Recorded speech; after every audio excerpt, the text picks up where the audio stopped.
আজকের এই রায়ের জন্য আমরা সর্বপ্রথম আল্লাহর শুকরিয়া আদায় করছি, আলহামদুলিল্লাহ। বাংলাদেশ সুপ্রিম কোর্টের আপিল বিভাগের পূর্ণাঙ্গ বেঞ্চ জনাব এটিএম আজহারুল ইসলাম সাহেবকে সকল অভিযোগ থেকে বেকসুর খালাস প্রদান করেছেন। আজকে থেকে, এখন থেকে জামায়াতে ইসলামীর সাবেক ভারপ্রাপ্ত সেক্রেটারি জেনারেল জনাব ATM Azharul Islam is an innocent man.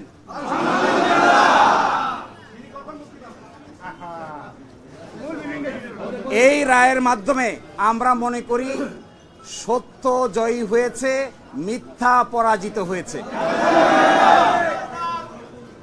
Truth prevailed and falsehood defeated. জামাতের এবং বিএনপির 6 জন শীর্ষস্থানীয় নেতৃবৃন্দকে মৃত্যুদণ্ড কার্যকর করা হয়েছে। 5 জন, অন্ততপক্ষে 5 জন জেলেই কারাবরণ করেছেন, জেলেই মৃত্যুবরণ করেছেন। দুনিয়ার ইতিহাসে এটা নজিরবিহীন নির্যাতনের শামিল। জনাব এটিএম আজহারুল ইসলাম সাহেব সৌভাগ্যবান, তিনি ন্যায় বিচার পেয়েছেন, আল্লাহ তাআলা তাকে বাঁচিয়ে রেখেছিলেন। তাই আমরা এটাও মনে করি এই রায়ের মাধ্যমে সিন্ডিকেটেড ইনজাস্টিসের অবসান হয়েছে। আমরা এটাও মনে করি এই রায় ঘোষণার মধ্য দিয়ে বাংলাদেশের আদালতের মর্যাদা সমুন্নত হয়েছে। এবং আদালত 4টি অবজারভেশন দিয়েছেন। তার মধ্যে প্রথমটি বলেছেন, অতীতের রায়ে বাংলাদেশ সহ এই ভারতীয় সাবকন্টিনেন্টের ক্রিমিনাল বিচার ব্যবস্থার পদ্ধতি চেঞ্জ করে দেওয়া হয়েছিল। এটা ছিল সবচাইতে বড় ভুল।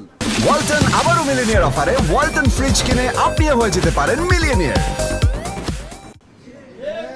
আরো বলেছেন, আদালতের সামনে উপস্থাপিত সাক্ষ্য প্রমাণ অ্যাসেসমেন্ট করা ছাড়াই জনাব এটিএম আজহারুল ইসলাম সাহেবকে ফাঁসি দেওয়া হয়েছিল। এবং আরেকটি ইম্পর্টেন্ট কথা বলেছেন যে পৃথিবীর ইতিহাসে এটি একটি ট্র্যাভেস্টি অফ ট্রুথ, অর্থাৎ বিচারের নামে অবিচার। আরো বলেছেন, যে সমস্ত তথ্য প্রমাণ আদালতে হাজির করা হয়েছিল অতীতের আপিল বিভাগ তা সঠিকভাবে বিবেচনা করতে ব্যর্থ হয়েছে। ফলশ্রুতিতে আজকে জনাব এটিএম আজহারুল ইসলাম সাহেবকে বেকসুর খালাস প্রদান করেছেন। বাংলাদেশের ইতিহাসে নয়, পৃথিবীর ইতিহাসে এটি একটি নজিরবিহীন ঘটনা হয়ে থাকবে।